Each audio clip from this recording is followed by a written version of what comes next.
President Ramnath Kovind launched COVID warriors for their work in fighting the pandemic while addressing Conference of Governors.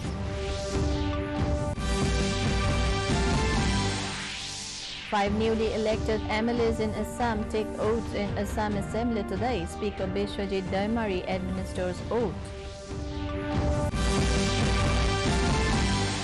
In Assam, 10 killed in a tragic road accident in Karimganj. State Chief Minister announces 1 lakh rupees ex gratia to the next of kin of the deceased. Meghalaya Chief Minister Konrad Sangma praises USTM Meghalaya for being accredited A grade by NAC, unveiled statue of Mahatma Gandhi. And in the second semi-final of T20 World Cup cricket, Pakistan to take on Australia this evening. A very good evening, viewers. Welcome to the Notice News Bulletin from the studios of DDK Guwahati. This is Manjari. Now the stories in details. The 54th Conference of Governors and Lieutenant Governors began at Rashtrapati Bhavan today. President Ramnath Kovind is presiding over the conference. This is the 4th conference being presided over by the President. Apart from governors and lieutenant governors of all states and union territories, Vice President M. Venkaiah Naidu, Prime Minister Narendra Modi and Union Home Minister Amit Shah are attending the conference. In the inaugural address, President Ramnath Kovind lauded COVID warriors for their work. He said today with more than 108 crore COVID-19 vaccinations, the inoculation drive is continuing across the country. Further, Home Minister Amit Shah said, under the leadership of Prime Minister Narendra Modi, the nation has successfully faced the pandemic. Home Minister Shah said the Governor Conference holds special importance this time as it is the time of Azadi Ka Amrit Mahotsav. इन समग्र प्रयासों के परिणाम स्वरूप हमारे देश ने अनेक विकसित देश आज के सम्मेलन में चर्चा का एक और भी महत्वपूर्ण विषय है बेस्ट प्रैक्टिसेस एट राजभवन। इस संदर्भ में In Assam, 5 newly elected BJP and its ally UPPL legislators who had won the Assam by-election held in 5 assembly constituencies on October 30 were sworn in as members of the Assam Legislative Assembly today. The newly elected MLAs Sushanta Borgohain, Rupjyoti Kurmi, Phanidar Talukdar, Jiron Basumatari and Jolen Daimari were administered the oath of office by Speaker Biswajit Daimari at Assam Assembly premises in Dispur. It may be mentioned that BJP's ally UPPL candidate Jiron Basumatari and Jolen Daimari won the Gosaigaon and Tamulpur constituencies respectively. Meanwhile, Sushanta Borgohain won from Thaura, Rupjyoti Kurmi from Moriani and Phanidar Talukdar from Bhawanipur. Sri Jiron Basumatari, Assam Aina Patni, Shadrama Saiko Israeli Mui, Somaikira Layeti, Shadrama Saiko Zanaya, Israeli Mui, Somaikira Layeti, Ain Kantism Sudunai, Arab Song Visitni, Sayaw Anga Nongubay Putainai, Algonai Nai, Am Partni, Zargara Al Kuksitiko, Reka Galamgan, Al Amna, Mauna Bibanker Kuksitiko. A major road mischief took place in Boithakal of Karimganj district in Assam at National Highway 8 connecting Assam and Tripura. An auto rickshaw collided head-on with a cement-carrying truck and 10 people were killed. The deceased were returning from the ghat after performing Chhat Puja. They have been identified as Dujabai Panika, Salubai Panika, Gaurav Das Panika, Sambhu Das Panika, Lalon Goswami, Puja Gaur, Dev Gaur, Sanuri, Manglei Karmakar and Tupu Karmakar. Meanwhile, Chief Minister of Assam, Dr. Himanta Biswa Sharma, expressed grief over the tragic incident and announced one-time assistance of 1 lakh rupees each to the families of the deceased. Chief Minister of Meghalaya Conrad Sangma today visited University of Science and Technology Meghalaya. The Chief Minister partook in celebrating USTM's milestone of recently being accredited A grade by NAC as the chief guest of the event.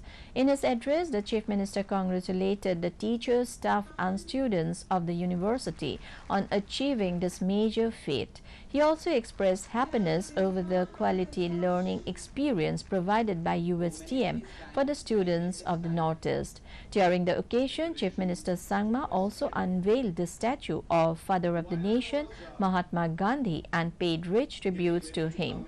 Chancellor of USTM Mahbul Haq, Vice Chancellor G.D. Sharma, among other dignitaries, were also present in the occasion.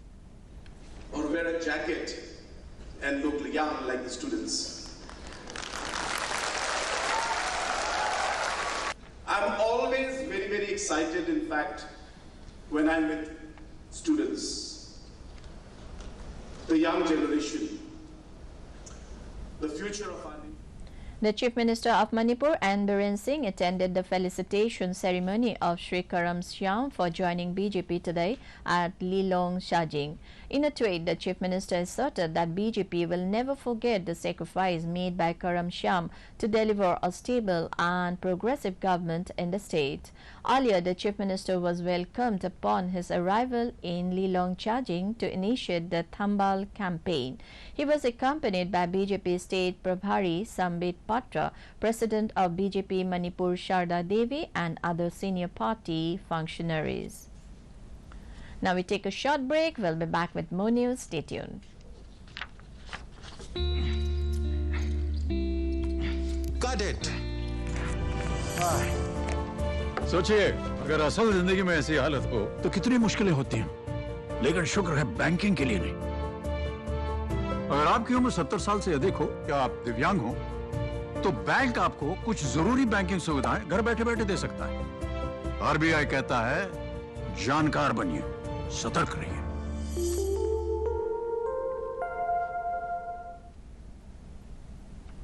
In Sikkim, Chief Minister Prem Singh Tamang inaugurated houses under the Sikkim Garib Awaz Yojana.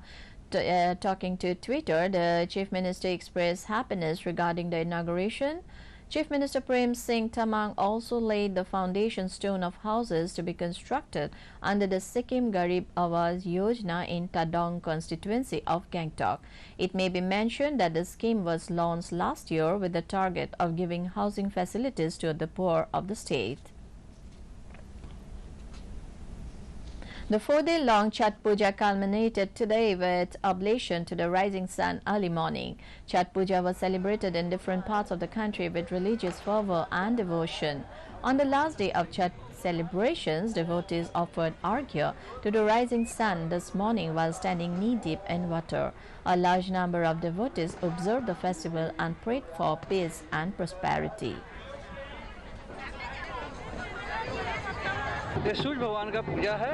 ये छठ व्रत के नाम से प्रसिद्ध है। बिहार वासियों की मनोकामना पूर्ण होती है। हम लोग इसलिए इस पूजा को करते हैं और भुवन भास्कर को शाम का अर्घ देते हैं, सुबह का अर्घ देते हैं, जिससे हम लोग की मनोकामना पूर्ण होती है।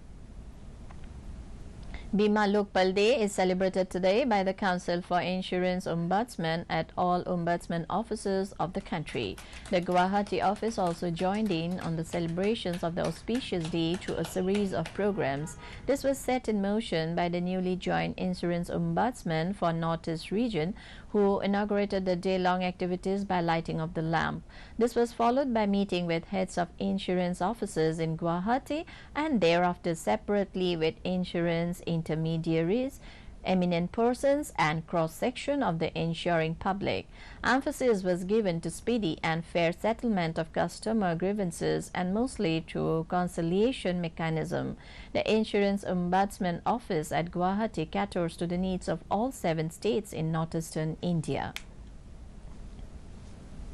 The 52nd edition of the International Film Festival of India IFFI will be held in Goa from 20 to 28 November. Due to COVID-19 pandemic, this mega event will be held in hybrid format that combines online and face-to-face participation. The festival is conducted jointly by the Directorate of Film Festivals and State Government of Goa in collaboration with the Indian film industry. The first edition of IFFI was non-competitive and held in Mumbai in 1952, wherein 23 countries with 40 feature films and over 100 short films participated. From the third edition in 1965, IFFI became competitive. It was chaired by noted filmmaker Satyajit Ray then. Later, in its fifth edition in 1975, India adopted a permanent insignia which comprises a representation of the peacock along with a permanent motto of the festival, Vasudhaiva Kutumbakam. Since its 35th edition in 2004, IFFI became globally competitive and moved its permanent venue to Goa. In the T20 World Cup, the second semi-final will be played between Pakistan and Australia at Dubai in a short while from now. In yesterday's match, New Zealand stormed into the ICC Men's T20 World Cup final after beating England by 5 wickets at Abu Dhabi. Put into bat force, England posted a total of 166 for 4. In reply, New Zealand overhauled the target in 19 overs. New Zealand will now face the winner of the second semi-final in the summit clash on Sunday in Dubai. In the COVID update from the Northeast, Arunachal Pradesh has a total of 47 active cases followed by 54,875 discharged cases. The death account for 280. Reporting 1,932 active cases, Assam has a caseload of 6,03,747 released cases. The tally for the dead is 6,035. Manipur records 724 active cases and 1,21,586 released cases. The death toll is 1,940. Weighed down by 318 active cases, Meghalaya has 82,163 released cases, while the death toll touched 1,461. In Mizoram, the number of active cases is 5,939, followed by 1,20,522 cured cases. The count for the dead is 456. Meanwhile, with 172 active cases, Nagaland has a total of 31,096 released cases. The death account for 692. Sikkim has 124 active cases, while the discharged cases touched a total of 31,550. The death toll is 400. Finally, Tripura records a total of 134 active cases, 83,685 cured cases, while the death toll stands at 816. To end the news, the main points once again. President Ramnath Kovind lauds COVID warriors for their work in fighting the pandemic while addressing Conference of Governors. 5 newly elected MLAs in Assam take oath in Assam Assembly today. Speaker Bishwajit Daimari administers oath. In Assam, 10 killed in a tragic road accident in Karimganj. State Chief Minister announces 1 lakh rupees ex gratia to the next of kin of the deceased. Meghalaya Chief Minister Konrad Sangma praises USTM Meghalaya for being accredited A grade by NAC, unveiled statue of Mahatma Gandhi. And in the second semi-final of T20 World Cup cricket, Pakistan to take on Australia this evening. That brings us to the end of this evening's bulletin. Thank you for tuning in. Namaskar.